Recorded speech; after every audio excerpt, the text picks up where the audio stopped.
ప్రియమైన భక్తులారా, లంకకు తీసుకెళ్లిన తరువాత రావణుడు సీతను అశోకవనంలో ఉంచాడు. ఆ అందమైన తోటలో ఉన్న సీత హృదయం మాత్రం తీవ్ర దుఃఖంతో నిండిపోయింది. రోజూ ఆమె ఒకే పేరును జపించేది, శ్రీరాముడు.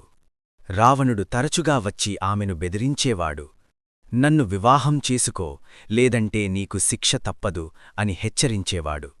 కాని సీత తన ధర్మాన్ని విడిచిపెట్టలేదు. అశోకవనంలో ఆమె చుట్టూ భయంకరమైన రాక్షస స్త్రీలు కాపలా కాచేవారు. వారు సీతను భయపెట్టడానికి ప్రయత్నించేవారు. అయినా సీత ధైర్యంగా నిలిచింది. తన మనసులో ఒకే విశ్వాసం, రాముడు తప్పకుండా వచ్చి నన్ను రక్షిస్తాడు. అలా అశోకవనంలో సీత దుఃఖంతో కాని ఆశతో రోజులు గడిపింది.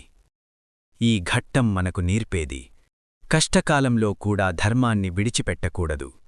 విశ్వాసం మనకు ధైర్యమిస్తుంది. నిజమైన ప్రేమ ఎప్పటికీ ఓడిపోదు.